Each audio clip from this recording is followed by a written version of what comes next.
Good morning student.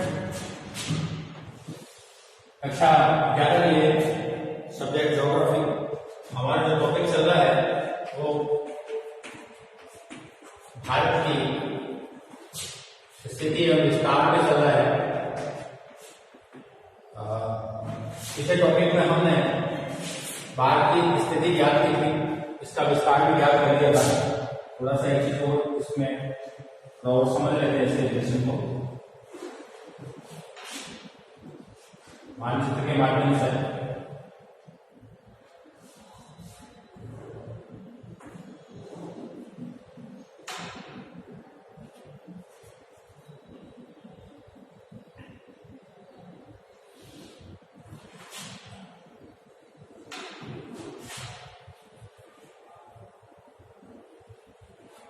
इस आधार पर थोड़ा सा इसको समझ लेते हैं। उस दिन हमने ये माना कि अक्षांश और देशांतर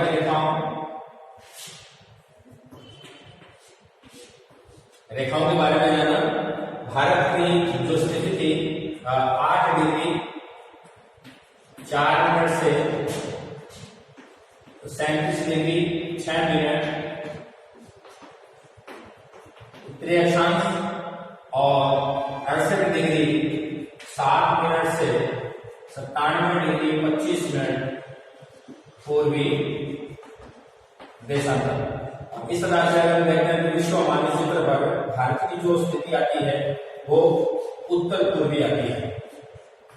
कौन सी आती है? उत्तर पूर्वी स्थिति इसकी आती है। ठीक है ना। पूरे विश्व के अंतर्गत अगर हम बात करें इसकी, भारत के संदर्भ में अगर बात करें, ठीक है ना, तो भारत का जो भौगोलिक क्षेत्र है, भौगोलिक क्षेत्र को हम ज्ञात करेंगे। ये चीजें आपने पढ़ ली थी, बता दी थी।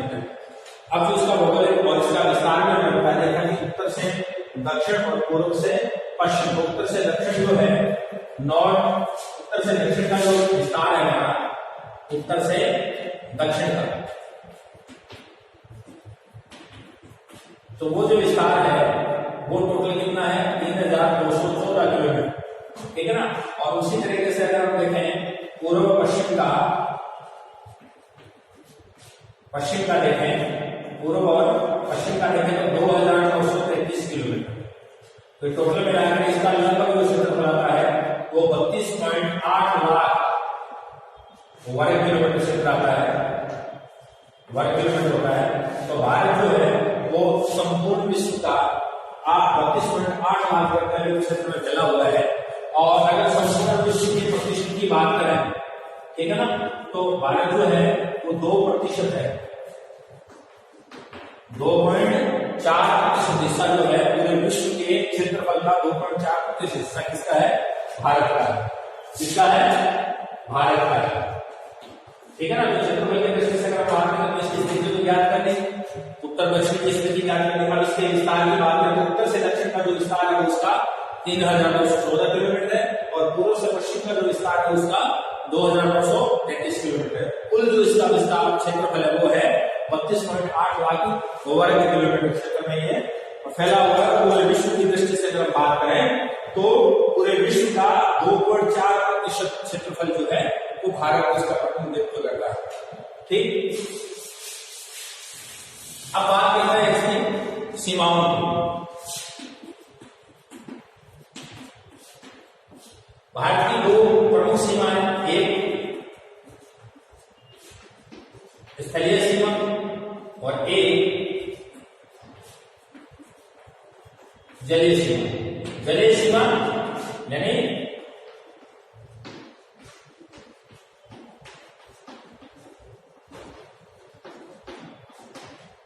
समुद्र तट से संबंधित ये जो सीमा है इसको हम जलीय सीमा मानते हैं। ये अंडमान निकोबार द्वीप समूह जो है, लक्षद्वीप, अंडमान निकोबार द्वीप समूह, ये भी इसके ऊपर भी इसका भारत का है, भारतीय केंद्र शासित प्रदेशों में आता है। ठीक है ना। तो भारत के अधीन होने के कारण इनकी सीमाओं को भी जलीय सीमा में साथ में शामिल करते हैं। ठीक है।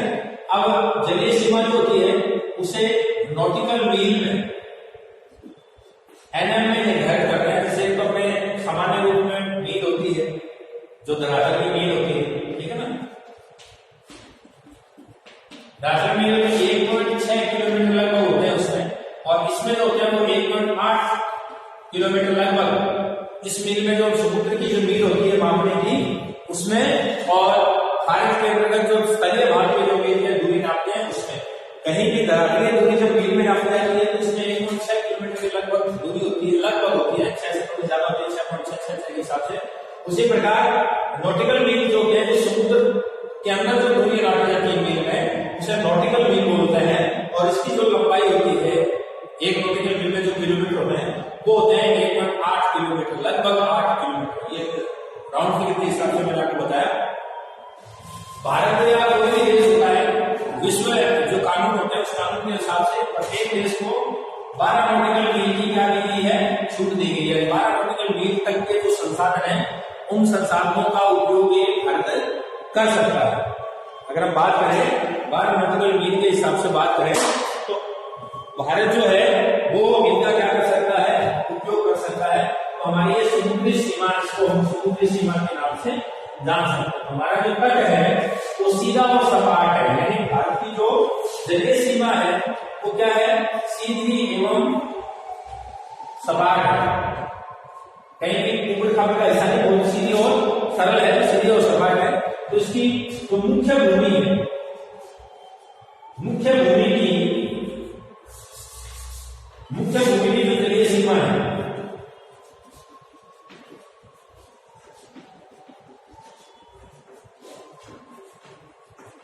सीमा की लंबाई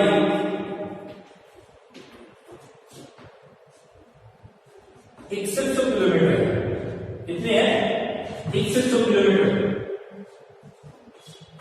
ये मुख्य भूमि होगी, यानी ये भारतीय जो भूमि है ये मुख्य भूमि है, हमारी हमारी अलग है। ये मुख्य भारत से भी समुद्र की तट है, इसको मुख्य जलीय सीमा के नाम से जानते हैं। इसकी लंबाई कितनी है, 6100 किलोमीटर। कितनी है, 6100 किलोमीटर लंबाई है। और अगर हम अंडमान निकोबार और लक्षद्वीप की सीमाओं को शामिल कर लेते हैं तो लगभग 1416.6 किलोमीटर। कितने, 1416.6 किलोमीटर की लंबाई जो है वो किसकी है, द्वीप समूह की है।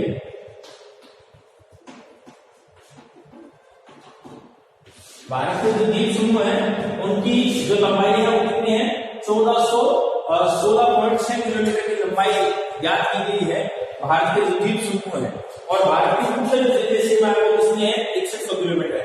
इसका तात्पर्य ये हुआ कि भारत के ये द्वीप समूह जो भारत है इन दोनों की अगर हम शामिल कर लें, ठीक है ना, तो मुख्य भूमि की लंबाई कितनी है और द्वीप समूह की कितनी है। अगर हम द्वीप समूह की माने, द्वीप समूह तो उसमें अगर माने तो 146.6, तो कितनी होगी, 6, 6, 1, 5 और 7, ठीक है ना।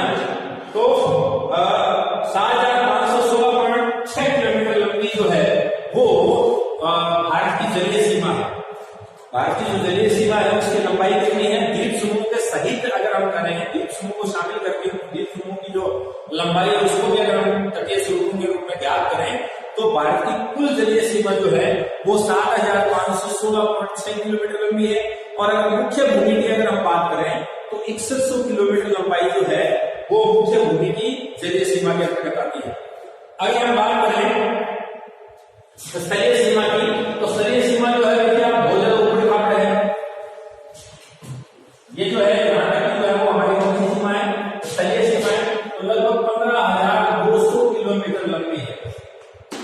हमारे भारत की जो स्थलीय सीमा है वो कितनी है, 15200 किलोमीटर लंबी है।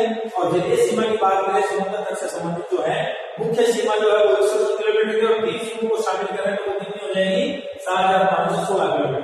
अब आपसे बहुत चीजों में प्रश्न पूछे जा सकते हैं, भारत की मुख्य जलीय सीमा कितने किलोमीटर लंबी है, 6100 किलोमीटर लंबी है। भारत की कुल जलीय सीमा जो है वो कितनी है, 7516.6 किलोमीटर है। और अगर द्वीप समूह को पूछे तो 1416.6 किलोमीटर।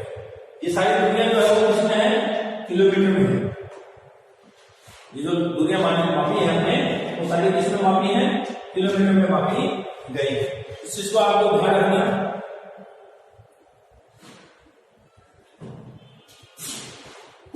ठीक है, अब नेक्स्ट जो हमारा आता है कि इसका विस्तार कहां से कहां तक के स्वरूपों के अंतर्गत को हम शामिल कर लेते हैं, वो एक बार पूछ लेते हैं आपसे कि भाई ये पॉइंट जो है वो कहां से इसको स्टार्ट किया गया, कहां तक इसको रोका गया है।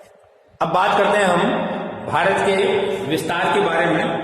तो एक चीज और ध्यान रखना कि भारत जो है वो उत्तर पश्चिम में, उत्तर में और उत्तर पूर्व में किससे घिरा हुआ है? हिमालय पर्वत से या पर्वतीय माला से, हिमालय पर्वतीय माला से। और इसको हम बोल सकते हैं नवीन वलित पर्वतमाला। नवीन वलित पर्वतमाला है, नई पर्वतमाला बनी हुई है। वलित का मतलब होता है इसे मोड़ मोड़ मोड़ खाके, जब कोई मुड़ कर इस तरीके से अगर इसका विकास होगा ना, इसे मोड़ से बनते हैं, उसको हम वलित बोलते हैं, वलित बोलते हैं, ठीक है ना। तो वलित पर्वतमाला है, पर्वतों का एक समूह है, उत्तर में है, उत्तर पश्चिम में है, उत्तर में है और उत्तर पूर्व में एक नवीन पर्वतमाला है ना। और ये पर्वतमाला जो है वो दक्षिण भारत में 22 डिग्री पर दक्षिण के प्रकार को अलग करती है। दक्षिण 22 डिग्री अक्षांश जो है वहां से दक्षिण का पठारी भाग क्या होता है, शुरू होता है, ठीक है ना। और ये हिंद महासागर में तिकोना होकर ये जैसे पठार का हिस्सा है, ये तिकोना होकर और हिंद महासागर में प्रवेशित होता है। इसके दोनों ओर, किसके दोनों ओर? पठार के दोनों ओर दो जलीय भाग हैं, जिसमें पूर्व में बंगाल की खाड़ी और पश्चिम में अरब सागर स्थित है। दक्षिण में तो क्या हो गया? हिंद महासागर। दक्षिण में हिंद महासागर, पूर्व में बंगाल की खाड़ी और पश्चिम में क्या है? अरब सागर स्थित है, ठीक है। ये भारत की स्थिति में 22 डिग्री जो है अक्षांश भारत को भारत के अंदर पूरे भारत हिमालय को क्या करता है? अलग करता है। तो हिमालय के जो पर्वतीय श्रेणियां हैं उनको 22 डिग्री के माध्यम से विस्तार कर, जो इसके पश्चिम में है अरब सागर, बंगाल की खाड़ी, पूर्व में बंगाल की खाड़ी है। दूसरा इसमें एक चीज और आती है कि गुजरात, ठीक है, और अरुणाचल प्रदेश, गुजरात और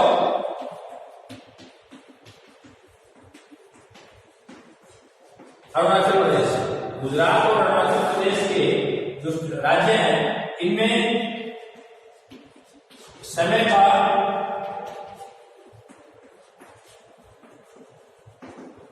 2 घंटे का अंतर है।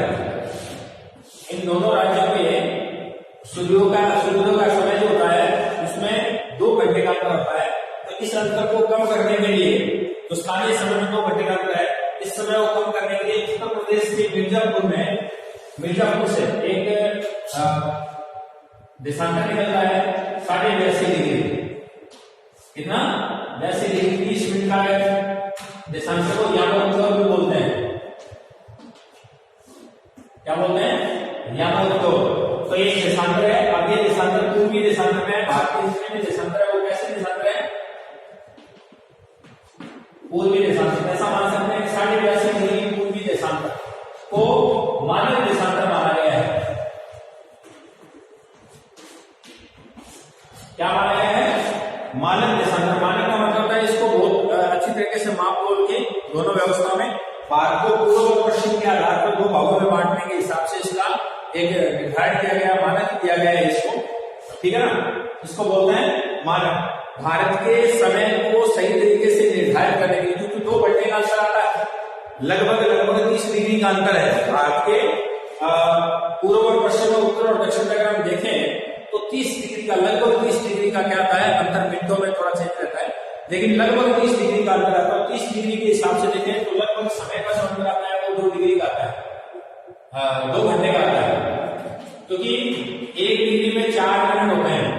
तो 30 डिग्री 30 गुना 4, 120 मिनट। 120 मिनट को अगर घंटे में परिवर्तन कितने घंटे हो गए, 2 घंटे हो गए, ठीक है ना। तो इसका तात्पर्य है कि दोनों में कितने डिग्री का अंतर आ रहा है, 30 डिग्री का। 1 डिग्री में जो समय ज्ञात करते हैं वो कितने मिनट का होता है, 4 मिनट, यानी 1 डिग्री बराबर 4 मिनट होता है, ठीक है। तो 30 गुना 4 बराबर 120, घंटे में परिवर्तित करना है तो 1 घंटे में मिनट कितने होते हैं, 60, तो 60 का 120 में भाग ले जाए तो कितने घंटे में, 2 घंटे में। यानी पूर्व और पश्चिम, उत्तर और दक्षिण की बात करें तो 30-30 डिग्री के अंतर की व्यवस्था आती है इसके अंदर। लेकिन फिर भी अगर हम बात करें इसमें, ठीक है ना, तो इसका जो अंतर है पूर्व और पश्चिम में, गुजरात से अरुणाचल प्रदेश में जो सूर्योदय होता है उसमें 2 घंटे का अंतर आता है। तो इस स्थानीय समय में आने वाले अंतर को कम करने के लिए सामान्य रूप से सभी पूरे भारत का एक जैसा समय ज्ञात करने के लिए भारत के बीचों बीच से निकलने वाले यमोत्तर 80 डिग्री यमोत्तर को भारत का मानक देशांतर माना गया है और यहीं से भारत का समय क्या होता है, निर्धारित होता है। भारत का उस समय में देखते थे ग्रीनिच जीएमटी, तो जीएमटी वाला जो पार्ट था वो पूरे विश्व का समय निर्धारित करने वाली रेखा होती है और ये वाली जो है वो भारत की समय मानक समय रेखा है, इसको यमोत्तर बोलते हैं। मानक यमोत्तर, ये देशांतर ही होता है, यमोत्तर को क्या बोलते हैं, देशांतर बोलते हैं। मेरी बात समझ में आ गई, ठीक है। तो ये 80 डिग्री है और अक्षांशों के माध्यम से उत्तर में दिन और रात का क्या पड़ता है, फर्क पड़ता है। जैसे जैसे अक्षांश उत्तरी गोलार्ध में, दक्षिण गोलार्ध में इस तरीके से अक्षांशों का उत्तरायण दक्षिणायन होता है, उसी आधार के दिन की क्या होती है, शुरुआत होती है, उसी आधार पर इसका निर्धारण किया गया है, ठीक है ना। तो ये आप समझ में आ गए होंगे। गुजरात और अरुणाचल प्रदेश में जो स्थानीय समय है उसमें 2 घंटे का क्या आता है, अंतर आता है। इस अंतर को कम करने के लिए मिर्जापुर के पास उत्तर प्रदेश में एक रेखा की गई है जो 80 डिग्री 30 मिनट पूर्वी देशांतर है। इसको भारतीय मानक समय रेखा में मानते हैं, समय मानक रेखा, समय मानक रेखा, जिसको इंग्लिश में बोलते हैं IST। यानी पूरे भारत का जो समय निर्धारित होता है वो किससे होता है, IST से होता है, Indian standard time line, Indian standard time line. तो भारतीय मानक समय रेखा या समय मानक रेखा कितनी डिग्री होगी, 10.5 डिग्री, ठीक है। हालांकि उत्तर और दक्षिण में और पूर्व और पश्चिम में अगर हम देखें तो लगभग कितने डिग्री का अंतर आता है, लगभग 30 डिग्री का अंतर आता है दोनों स्तर पर। इधर देखें तो 8 डिग्री से 37 डिग्री 6 मिनट, इधर 8 डिग्री से 4 मिनट, तो लगभग 30 डिग्री का अंतर। इधर भी 68 है, उधर 97 है, तो लगभग 30 डिग्री का अंतर। लेकिन उसके बावजूद भी उत्तर और दक्षिण का जो स्तर है वो हमें थोड़ा बड़ा दिखाई देता है। उत्तर दक्षिण का जो विस्तार है वो हमें थोड़ा क्या देता है, बड़ा दिखाई देता है। तो ये दिखने मात्र की और भौगोलिक परिस्थितियों के अनुसार ऐसा दिखाई देता रहता है। इसके अनुसार अगर हम बात करें क्षेत्रफल की दृष्टि से, तो क्षेत्रफल की दृष्टि से बात करें तो भारत 7वां विश्व का 7वां बड़ा देश है। भारत जो है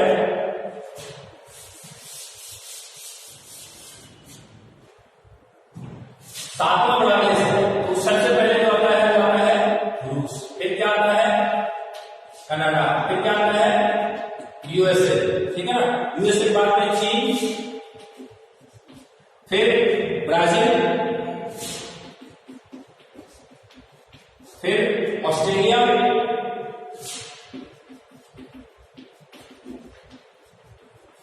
और उसके बाद में जो आता है वो आता है भारत। तो भारत से क्षेत्रफल की दृष्टि से जो बड़े देश हैं वो कितने हैं, 6 हैं, और भारत का कौन सा स्थान है, 7वां स्थान है। ये चीज आपको ध्यान रखनी है। भारत जो है वो विश्व का 7वां क्षेत्रफल की दृष्टि से बड़ा देश है। पहला देश जो है वो रूस है, दूसरा देश जो है वो कनाडा है, तीसरा देश जो है वो USA है, चौथा देश जो है वो चीन है, 5वां ब्राजील है, 6वां ऑस्ट्रेलिया है और 7वां भारत है। और भारत का जो क्षेत्रफल की दृष्टि से प्रतिशत आता है वो 2.4%, यानी कुल भूमि का, पृथ्वी के कुल स्थलीय भाग का 2.4% हिस्सा किसके अंतर्गत आता है, भारत का आता है। और इसका कुल जो क्षेत्र है वो लगभग 32.8 लाख वर्ग किलोमीटर फैला हुआ है। कितना है, 32.8 लाख वर्ग किलोमीटर क्षेत्र में पूरा भारत का जो क्षेत्र है वो फैला हुआ है। और विश्व का एक 7वां बड़ा देश है भौगोलिक दृष्टि से इसके अंतर्गत आता है, ठीक है ना। भारत की अगर हम बात करें तो भारत के संदर्भ में ये कहा जाता है संदर्भ में बात करें तो भारत की जो केंद्रीय स्थिति है वो ऐसी है कि सभी जो पूर्वी देश हैं, पूर्वी यूरोपीय देश जो है, अफ्रीका के जो पूर्वी यूरोपीय देश है, यूरोप के पश्चिमी एशिया देश हैं, वो पूर्वी एशियाई देशों के साथ संपर्क करते हैं। तो उन संपर्कों के आधार पर देखें तो इसकी मध्य की स्थिति रहती है। यानी पूरे भारत के अंदर अगर हम बात करें, भारत के विस्तार की अगर हम बात करें तो भारत की महत्वपूर्ण स्थिति होने के कारण ये सभी देशों के क्या रहता है, संपर्क में रहता है। अगर हम थोड़ा एशिया यूरोप की बात करें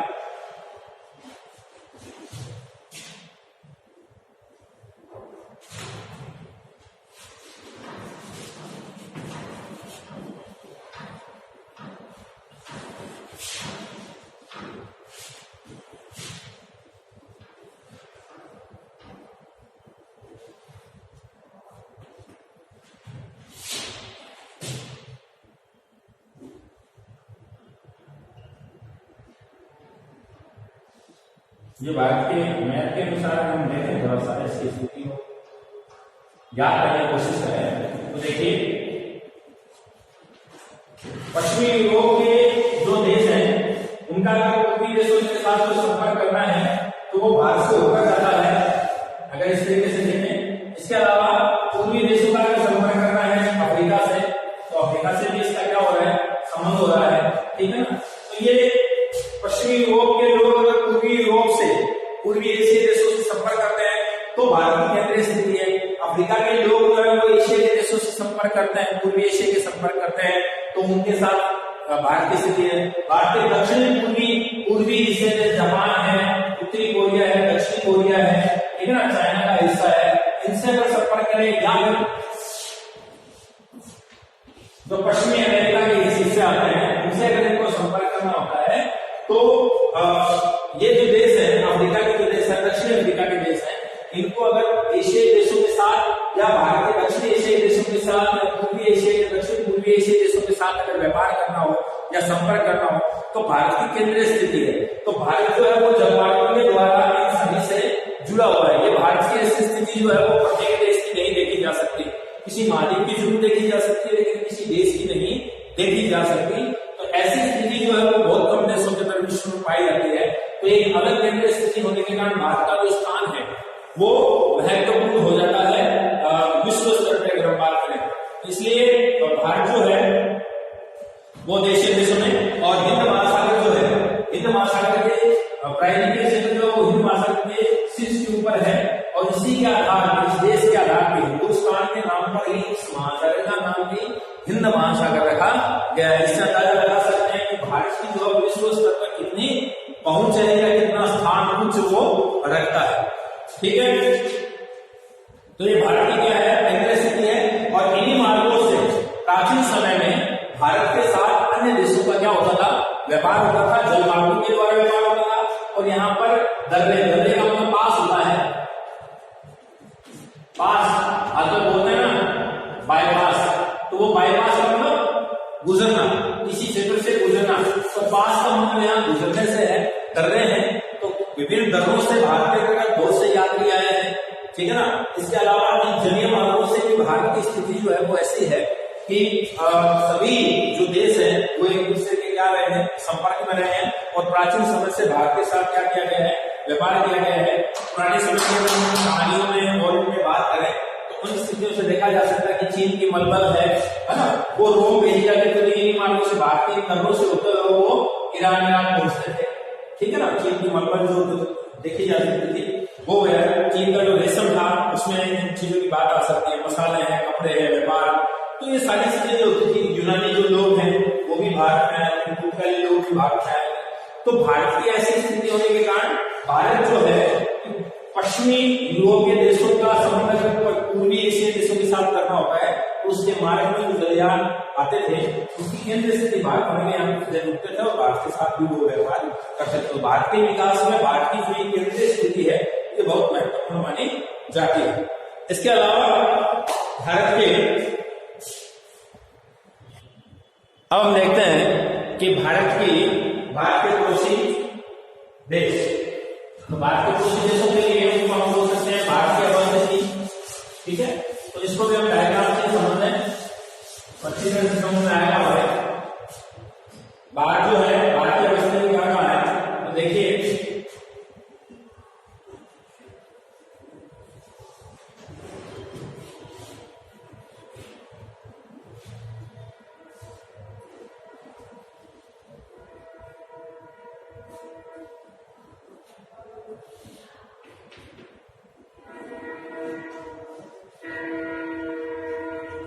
भारत की जो स्थिति है उसके अनुसार अगर ज्ञान करें तो भारत की अगर हम बात करें तो इसके अंदर आप देखें कि ये भारत का उत्तर पश्चिमी हिस्सा है। तो यहाँ ये जो हिस्सा है वो पाकिस्तान का है, यानी इसके उत्तर पूर्व में पाकिस्तान है। पड़ोसी देशों की बात करें इसके, भारत के पड़ोसी देश, तो भारत के पड़ोसी देश में यहाँ देखें ये अफगानिस्तान है। उत्तर की अगर बात करें तो चीन है यहाँ, तिब्बत। इसके अलावा ये बात करें तो ये क्या हो गया, नेपाल है, यानी उत्तर में इसके नेपाल, यहाँ भूटान। बात करें पूर्व की तो पूर्व में इसके बांग्लादेश और पूर्व में इसके म्यांमार। दक्षिण की बात करें इसमें तो दो दक्षिणी द्वीप समूह है इसमें, एक श्रीलंका और दूसरा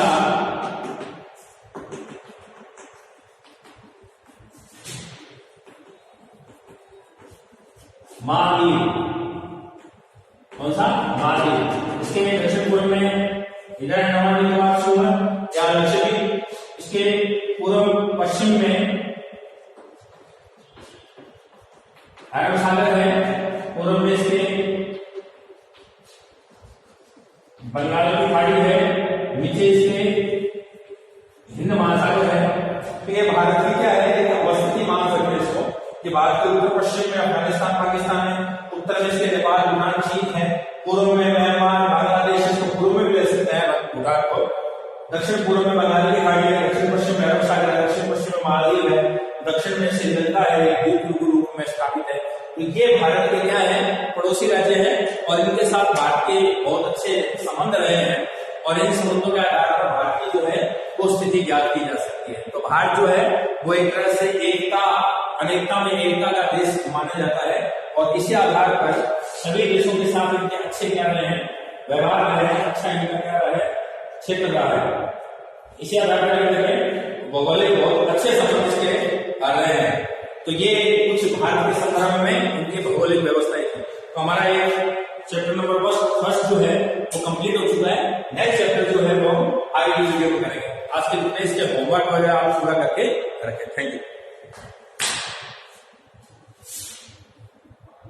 और होमवर्क के लिए एक चीज आपको ध्यान में रखनी है, होमवर्क जो करना है उसके अंदर डायग्राम आपको बनाने हैं, तो वो डायग्राम आप सारी इसके अंदर बनाइए जो आपको पुस्तक के अंदर क्वेश्चन आंसर दिए गए हैं उसके अनुसार आपको क्या करना, होमवर्क करना है। इसके संदर्भ में आपको कोई चीज समझ में नहीं आती है तो अपने ग्रुप के अंदर आप पूछ सकते हो, उस टॉपिक को दोबारा भी बता सकते हैं।